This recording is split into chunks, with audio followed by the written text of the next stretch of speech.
Hi friends, എല്ലാവർക്കും സുഖമാണെന്ന് വിശ്വസിക്കുന്നു. എൻ്റെ പുതിയൊരു വീഡിയോയിലേക്ക് എല്ലാവർക്കും സ്വാഗതം. 2021 വർഷം കടന്നു. ആദ്യ മാസ റേഷൻ വിതരണവും തുടങ്ങി. നമ്മൾ ഒരുപാട് പ്രതീക്ഷിച്ചിരുന്നു.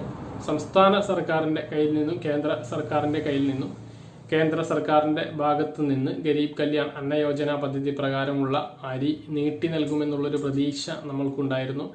പക്ഷെ ഈ മാസം അതില്ല എന്നാണ് ഇപ്പോൾ അറിയാൻ കഴിഞ്ഞത്. അത് സംബന്ധമായിട്ടുള്ള ഒരു വിവരവും ലഭിച്ചിട്ടില്ല. അതോടൊപ്പം തന്നെ നീല വെള്ള റേഷൻ കാർഡുള്ള ആളുകൾക്ക് സംസ്ഥാന വിഹിതമായിട്ടൊരു സ്പെഷ്യൽ അരി അനുവദിക്കാൻ വേണ്ടിയിട്ട് പല കോണുകളിൽ നിന്നും ആവശ്യങ്ങൾ ഉയർന്നിരുന്നു. സംസ്ഥാന സർക്കാർ അത്തരത്തിലുള്ള ആലോചന നടത്തുകയും ഉണ്ടായിരുന്നു. അത് സംബന്ധമായിട്ടും ഒരു വിവരവുമില്ല. ഈ മാസം ഇനി ആ അരി ലഭിക്കുകയില്ല.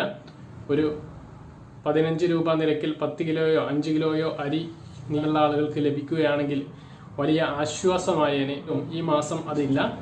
ഈ മാസം ഇല്ലെങ്കിലും വരുന്ന മാസങ്ങളെങ്കിലും അവർക്ക് ഈ ഒരു അരി എത്തിക്കാൻ വേണ്ടിയിട്ടുള്ള സഹായം ഈ ഒരു നീല വെള്ള റേഷൻ കാർഡുള്ള ആളുകൾക്ക് അത്തരം ഒരു അരി എത്തിക്കുക എന്നുള്ളത് വളരെയധികം ആശ്വാസം നൽകുന്ന കാര്യമായിരിക്കും. അത് സർക്കാർ അധികാരികളും സിവിൽ സപ്ലൈസ് അധികാരികളും മനസ്സിലാക്കിയാൽ വളരെ ഉപകാരപ്രദമായിരിക്കും. ഒരുപാട് ആളുകൾ വളരെ കഷ്ടത അനുഭവിച്ച് വാടക വീട്ടിലും രോഗികളൊക്കെ ആയിട്ട് കഴിയുന്ന ആളുകൾ വെള്ള റേഷൻ കാർഡിലുണ്ട്. പുതിയൊരാൾ റേഷൻ കാർഡ് ഉണ്ടാക്കിയാൽ അത് എത്ര ദാരിദ്ര്യത്തിലുള്ള ആളായാലും അദ്ദേഹത്തിന് ഒരു 90% വെള്ള റേഷൻ കാർഡാണ് ലഭിക്കുന്നത്. വെള്ള റേഷൻ കാർഡ് നമുക്കറിയാം, കഴിഞ്ഞ 2 മാസങ്ങളിലായിട്ട് 2 കിലോ 3 കിലോ അരിയൊക്കെയാണ് ലഭിക്കുന്നത്. പിന്നെ ഒരു 3 ആട്ട മാക്സിമം ലഭിക്കും. അത്ര മാത്രമാണ് റേഷനായിട്ട് ആനുകൂല്യങ്ങൾ അവർക്ക് ലഭിക്കുന്നത്. ഈ ഒരു പശ്ചാത്തലത്തിൽ എന്തെങ്കിലും ഒരു സൗജന്യം അത്തരം ആളുകൾക്ക് ലഭിക്കുകയാണെങ്കിൽ വളരെയധികം ഗുണം തന്നെയാണ്. ഭക്ഷണം കഴിക്കാനുള്ള അരി വിതരണം ചെയ്യണം എന്നാണ് നമുക്ക് പറയാനുള്ളത്. അപ്പോൾ ഇത്രയാണ്. ഈ ഒരു പ്രതീക്ഷിച്ചിരുന്ന ഒരു സ്പെഷ്യലൊന്നും ജനുവരി മാസത്തിൽ ഇല്ല എന്നാണ് നമുക്ക് പറയാനുള്ളത്. വെട്ടിക്കുറച്ചിരുന്ന 1 കിലോ അരി വെള്ള റേഷൻ കാർഡുള്ള ആളുകൾക്ക് പുനഃസ്ഥാപിച്ചിട്ടുണ്ട്. അതുപോലെ തന്നെ മണ്ണെണ്ണയും പുനഃസ്ഥാപിച്ചിട്ടുണ്ട്. അല്ലാതെ ഒരു ആശ്വാസവും ജനുവരി മാസത്തിൽ ഇല്ല.